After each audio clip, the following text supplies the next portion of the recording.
안녕하십니까. 챕터 5 School Based Crime Prevention 관련하여 발표를 하게 된 이민수라고 합니다. 우선 개념 설명부터 하도록 하겠습니다. 학교란 범죄를 포함한 다양한 사회 문제를 예방하는 중심지로서 큰 잠재력을 가지고 있는 곳입니다. 학교에서 발생하는 사회 문제의 요인에는 마약, 술, 그리고 무기 같은 다른 범죄 유발 물품의 가용성, 강한 학업 사명감과 행정 지도력, 교실과 학교 사회 조직의 특징 그리고 정서적 지원의 분위기가 포함됩니다. 종종 비행에 앞서 일어나는 학교 관련 경험과 태도에는 형편없는 학교 성적과 출석, 학교에 대한 낮은 애착, 학교에 대한 낮은 헌신이 포함됩니다. 그러나 이와 같은 학교 기반 범죄 예방 노력에 대한 연방 지출은 미미한 수준에 불과합니다. 심지어 이렇게 작은 지출의 사용도 잘 되지 않고 있는 실정입니다. 따라서 이 챕터는 연방 연구 의제를 설정하고 무엇이 효과가 있는지 또는 무엇이 효과가 없는지 아니면 무엇이 유망한지 및 연체 방지 노력이 강화될 수 있는 방법에 대한 자금 결정을 안내하는데 사용할 정보를 제공하기 위한 것이며, 이것은 학교 기반 예방 프로그램에서 추구하는 결과를 명확히 하는 것으로 시작합니다. 그 후에 환경 및 개인 중심의 학교 기반 예방 활동을 보다 구체적인 프로그램 유형으로 분류합니다. 다음은 학교 기반 예방 특성으로서의 효과의 측정입니다. 학교에 기반을 둔 예방 프로그램에는 다양한 형태의 문제 행동을 예방하기 위한 개입이 포함되며, 나중에 문제 행동 참여에 대한 보호를 증가시키거나 감소시킬 것으로 예상되는 추정된 인과 요인에 영향을 미치도록 설계되었습니다. 다음으로 학교 기반 예방 프로그램의 측정 요인입니다. 이 프로그램은 첫 번째 음주 및 기타 약물 사용, 두 번째 비행 및 범죄 행위, 세 번째 퇴학, 네 번째 행동 문제와 낮은 자제력 그리고 공격성, 다섯 번째 위험 및 보호 요인에 대하여 측정한 것입니다.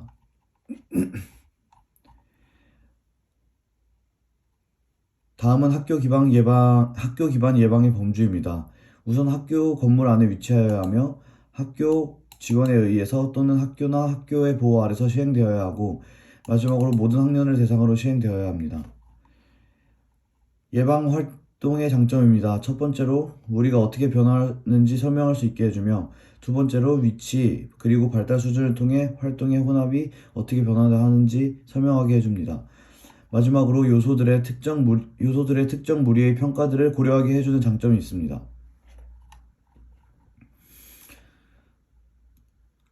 학교 기반 예방을 위한 환경 변화의 전략으로는 다음과 같은 네 가지의 전략이 제시된 바 있습니다. 첫 번째로 학교 능력의 개발입니다. 두 번째, 행동 기준 설정과 규칙 설정입니다. 세 번째, 수업 관리입니다. 마지막으로 학생 재구성입니다. 다음으로 학교 기반 예방을 위한 개인적 변화에 대한 다음과 같은 5가지 전략이 제시된 바 있습니다. 첫 번째로 학생 지도입니다. 두 번째로 행동 수정 및 사고 교육 전략입니다. 세 번째로 동료 프로그램입니다. 네 번째로 기타 상담과 멘토링입니다. 다섯 번째로 취미와 여가 활동의 제공입니다. 다음은 분석 수준으로서 학교 기반 예방의 대부분의 연구들은 상대적으로 적은 교실이나 학교의 수를 포함합니다. 이제 본격적으로 다양한 연구 및 프로그램 대하여 알아보겠습니다.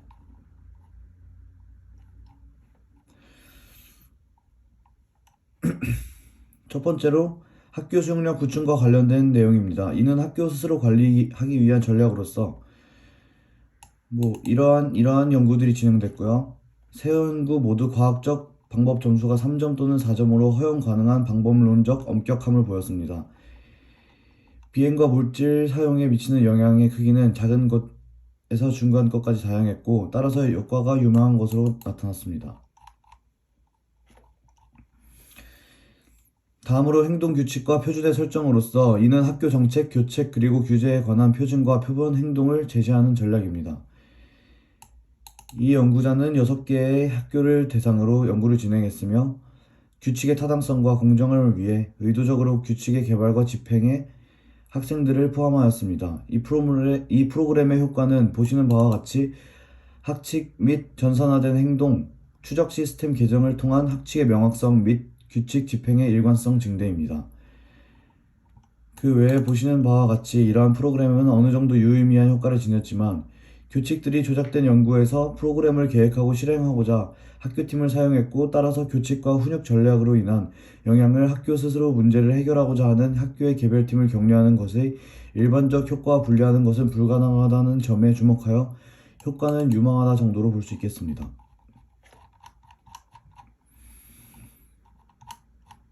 다음으로 학급 관리입니다. 이는 협력 학습 전략, 사전 예방적 교실 관리 및 대화형 교육 사용을 통한 후속 약물 사용 및 비행 행위에 대한 교실 교육과 관리 방법에 관한 효과를 시험하는 것입니다. 교실 관리 전략들은 대부분 학교 기반 예방 수업에서 나타납니다. 이러한 교육 전략들은 비행 행동과 약물 사용 등에 대한 효과가 설명되지 않았지만 학급 단위에서 전망 있는 예방 노력으로 고려되어야 합니다. 다음은 학급 재편성으로 고위험 청소년을 위해 더 지원적이거나 도전적인 환경을 조성하고자 학생들을 그룹화하는 계획을 실시하였습니다. 다만 표에서 보시는 바와 같이 효과가 없는 것으로 나타났습니다. 다음으로 대안학교입니다. 대안학교는 학교 내 부질서 문제에 대한 해결책으로 제안되었지만 그 효과에 대한 포괄적인 결론을 내림에 있어 대안학교의 성격, 학생 구성, 구조 그리고 목적에 있어서 너무나 다양하기 때문에 대안학교가 효과적인가라는 질문이 너무 단순한 것이 아닌가라는 의문을 사고 있으며, 따라서 대안학교에 관한 개입의 구성 요소는 항후 평가에서 분리되어야 함을 시사하고 있습니다.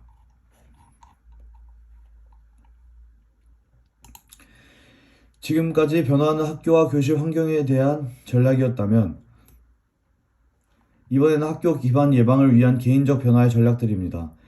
학생들의 비행 행동이나 비행 행동과 직접적으로 관련된 지식, 기술, 신념, 행동 또는 태도를 바꾸는 것을 목표로 하는 전략들이 아래에 소개되어 있습니다. 첫 번째로 학생 지도입니다. 가장 흔한 학교 기반 예방 교육 전략은 교육입니다. 대부분의 학교는 약물 남용 저항 교육과 법률 관련 교육 등의 프로그램의 형태로 약물 사용이나 비행을 줄이기 위한 교육을 제공하고 있습니다. 이러한 학생 지도 교육 중 이러한 프로그램들은 보시는 바와 같이 대체로 효과가 없거나 제한적인 특정한 조건에서만 효과가 나타났습니다.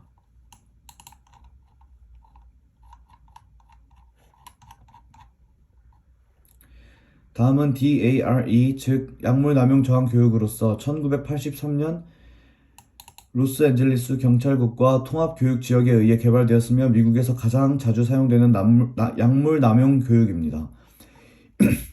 이 교육은 경찰관들이 법 준수, 개인 안전 그리고 약과 약물의 유익하고 해로운 사용과 같은 주제에 대한 간단한 수업을 위해 유치원생부터 초등학교 4학년생까지의 학생들을 방문하는 방문 수업을 포함하며 또래 압력에 저항하고 선택하고 화가 나는 감정 등을 관리하고 갈등을 해결하는 것에 초점을 맞춘 교육입니다. 하지만 보시는 바와 같이 대부분 효과가 없는 것으로 나타났습니다.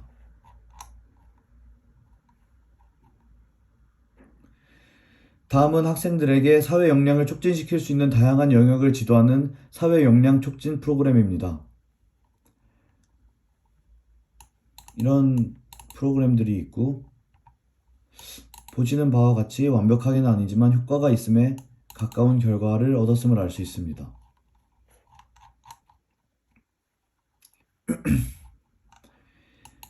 다음은 학생들의 문제 해결, 분노 관리 기술을 강화시키고 비폭력을 장려하며 갈등과 폭력에 대한 지식을 지도하고자 실시된 폭력 예방 프로그램입니다. 이 중 가장 엄격한 평가는 그레이너 웹스터 그리고 챔피언에 의해 실시된 워싱턴 DC 지역사회 폭력 예방 프로그램입니다.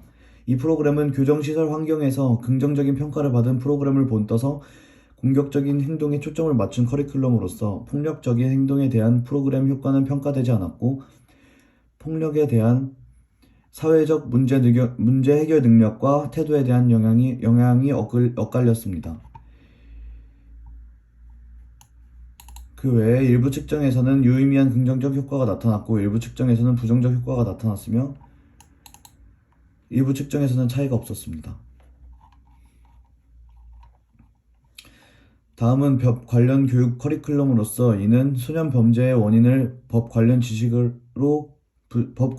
부족으로 보고 법 관련 교육을 통해 이를 해결하고자 하는 전략입니다. 법률 관련 교육에 대하여 국가적으로 이루어졌는데 큰 효과가 관철되지 않았습니다. 또한 일반적으로 시행되는 법 관련 교육 커리큘럼의 효과도 여전히 알려지지 않고 있으며 이에 대한 철저한 연구가 필요할 것입니다.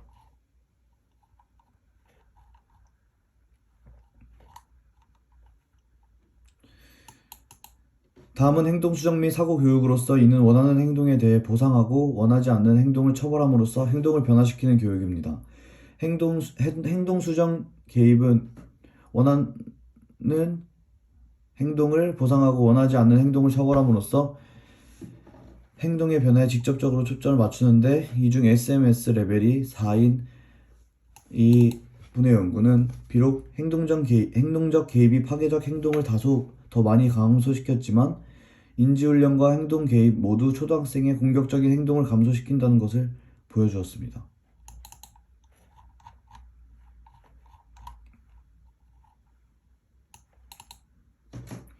다음은 동료 상담, 동료 조정 및 동료 리더입니다. 성인 리더가 토론을 이끌며 그들 자신의 행동, 태도, 가치관 문제를 인식하도록 하는 방법으로서 학생 사이에 갈등이 발생했을 때 분쟁 해결을 돕기 위해 동료를 지도자로 하여 메시지를 전달하는 방법입니다.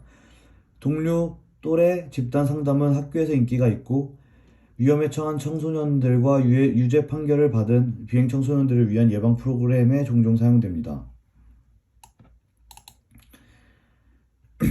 이분은 비행 예방에 대한 이러한 접근 방식을 검토하고 1980년대 OJJDP의 대한교육 이니셔티브에 포함된 여러 프로그램 중 하나인 대규모 학교 기반 프로그램을 평가했으나 오히려 악영향을 끼치며 특히 고등학생들에게 해로운 것으로 나타났습니다.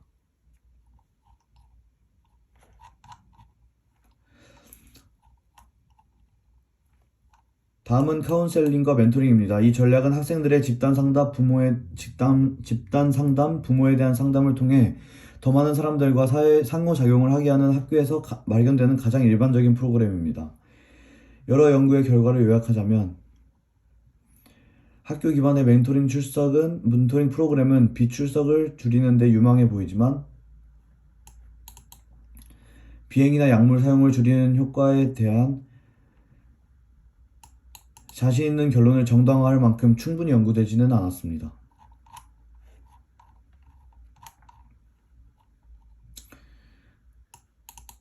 다음은 레크레이션 향유 레저 활동입니다.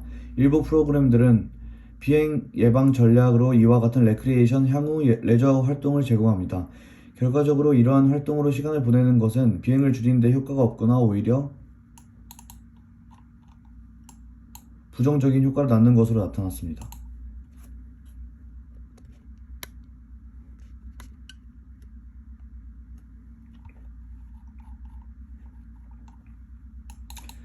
마지막으로 CIS입니다. CIS는 포괄적인 자퇴 방지 프로그램으로 보다 광범위한 차원에서의 고위 연군 아이들에게 서비스 제공을 보다 용이하게 하고자 학교 환경 개선 전략을 펼쳤으나 SMS 레벨도 낮고 효과가 없거나 악화되었다고 보고된 경우가 많았습니다.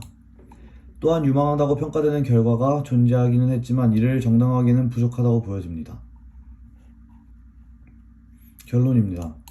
이제 결론적으로 어느 프로그램이 효과가 있고 어느 프로그램이 효과가 없으며 또한 어느 프로그램이 부족한지 알아보겠습니다. 우선 효과가 있는 프로그램에 대해서 보겠습니다. 범죄 비행의 측면에서 첫 번째, 혁신에 착수하고 유지하기 위한 학교 역량 배양을 목표로 한 프로그램입니다. 두 번째, 행동에 대한 표준을 명확화하고 알리는 것을 목표로 한 프로그램입니다. 세 번째, 장기적인 차원에서 그것을 지킴으로써 효과가 드러나는 사회적 능력에 집중한 종합적인 교육용 프로그램이 효과가 있는 것으로 나타났습니다. 다음으로 약물 사용의 측면에서 첫 번째, 행동에 대한 표준을 명확화하고 알리는 것을 목표로 한 프로그램입니다. 두 번째, 장기적인 차원에서 그것을 지킴으로써 효과가 드러나는 사회적 능력에 집중한 종합적인 교육용 프로그램입니다. 세 번째, 행동 개선 프로그램과 고위험군 아이들에게 생각하는 기술을 가르치는 프로그램입니다. 다음으로 효과가 없는 프로그램에 대하여 보겠습니다. 첫 번째로 집단 상담, 특히 또래 그룹은 비행이나 약물 사용 감소에 효과가 없었습니다. 두 번째, 어린이들에게 대안적인 활동, 특히 오락이나 지역사회 봉사 활동을 보다 강력한 다른 예방 프로그램 없이 제공하는 것은 약물 사용 감소에 효과가 없었습니다. 단 이 결론은 보다 넓은 맥락에서의 학교 기반 또는 지역사회 기반의 대안적인 활동에 대해 다른 연구를 기반으로 하며 다른 측면의 비행에 대한 효과는 알 수 없었습니다. 마지막으로 정보의 보급, 두려움에 대한 자극, 도덕적 접근, 정서적인 교육에 집중하는 종합적인 프로그램들은 약물 사용 감소에 효과가 없었습니다. 다음으로 유망하다고 보여지긴 하나 아직은 좀 더 연구가 필요한 프로그램에 대하여 보겠습니다. 범죄와 비행의 측면에서는 첫 번째로 보다 작은 학교 속의 학교로 아이들을 그룹화하여 보다 세분화한 단위, 보다 도움이 되는 상호작용, 보다 유연화된 설명을 제공하는 것입니다. 두 번째로 행동 개선 프로그램과 고위험군 아이들에게 생각하는 기술을 가르치는 프로그램이 있습니다. 약물 사용 측면에서는 첫 번째로 혁신에 착수하고 유지하기 위한 학교 역량 배양을 목표로 한 프로그램이 있습니다. 두 번째로 보다 작은 학교 속의 학교로 아이들을 그룹하여 보다 세분화된 단위, 보다 더 도움이 되는 상호작용, 보다 더 유연화된 설명을 제공하는 것입니다. 세 번째로 수업 관리를 신장하는 프로그램과 그에 대한 효과적이고 종합적인 기술들을 사용하는 것입니다.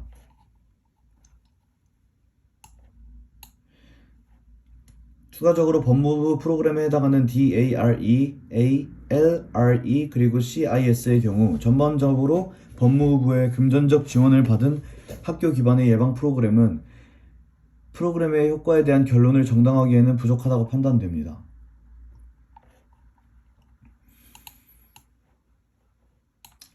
이번 장을 통해 살펴본 연구들은 학교 기반 예방책의 잠재력을 보여주지만 학교 기반 예방 정책의 중요성과 내구도는 기대되는 잠재력에 미치지 못합니다.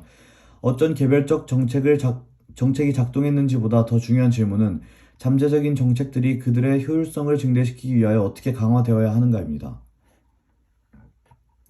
이에 대한 해결 방안에 대하여 소개하겠습니다. 첫 번째로 학교 기반 예방 정책의 이론 세분화이며 전제되는 개념들이 있습니다. 하나, 각기 다른 문제 행동들은 관련성이 높다는 점입니다. 둘, 다른 문제 행동들은 공통의 선례를 공유한다는 점입니다. 셋, 공통된 선례들은 문제 행동에 대한 연구에서 밝혀진 위험 보호 요인을 가진다는 점입니다. 넷, 위험 보호 요인을 직접적으로 염두한 예방 정책 시도들은 문제 행동을 줄인다는 점입니다. 다음의 표를 보시면 위험 보호 요인에 집중한 예방책에는 상반되는 효과가 섞여 있는 것을 보실 수 있습니다.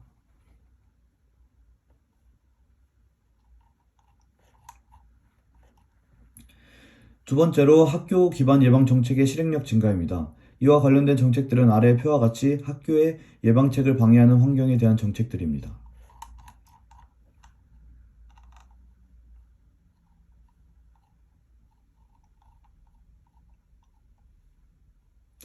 이렇게 주장되는 다방면 장기간 넓은 범위의 프로그램인 Capacity Building Strategy는 사용자 친숙성, 즉 정책의 내용이 복잡하면 복잡할수록 현직자가 재발명하거나 정책의 세부적 내용들이 희석되는 경향이 있습니다.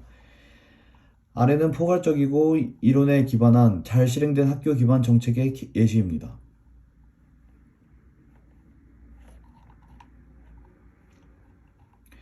다음으로 프로그램들을 강화하기 위한 세부적인 제안들입니다. 첫 번째로 의회는 학교 기반 예방 정책들의 실행에 대한 예상 채점을 증가시켜야 합니다. 두 번째로 장기간의 예방 시도들을 지원해야 합니다. 세 번째로 다양한 구성 요소의 예방 정책 시도들을 지원해야 합니다. 네 번째로 효과가 없는 프로그램들을 지원하는 것을 줄여야 합니다. 다섯 번째로 정책 제정자들과 현직자들, 지역적인 주 단위 프로그램 매니저들에게 어떤 정책이 효과가 있었는지 없었는지를 알려야 합니다. 다음으로 정책의 효율성 증대를 위한 추가적인 제안들입니다. 첫 번째로 제한된 장기간의 연구와 다양한 요소의 모델들에 대한 엄격한 평가가 이루어져야 합니다. 위에서 확인된 촉망받는 전략들의 반복 연구가 지지되어야 합니다. 세 번째로 학교에서의 경험과 비행 범죄의 관계를 명확하게 하는 인과 모델들의 이론 설립과 테스트 시도들을 지지해야 합니다. 네 번째, 질 높은 예방 프로그램들의 실행에 도움이 되는 학교의 조건들을 조사하는 것을 지지해야 합니다. 다섯 번째로, 도시 지역에서 예방 프로그램들의 실행 정도를 증가시키려는 특별하게 제작된 전략들이 엄격하게 평가받고 발전하는 것을 지지해야 합니다. 이상으로 챕터 5 School Based Crime Prevention의 발표를 마치겠습니다. 관련된 내용의 발표를 마치겠습니다. 들어주셔서 감사합니다.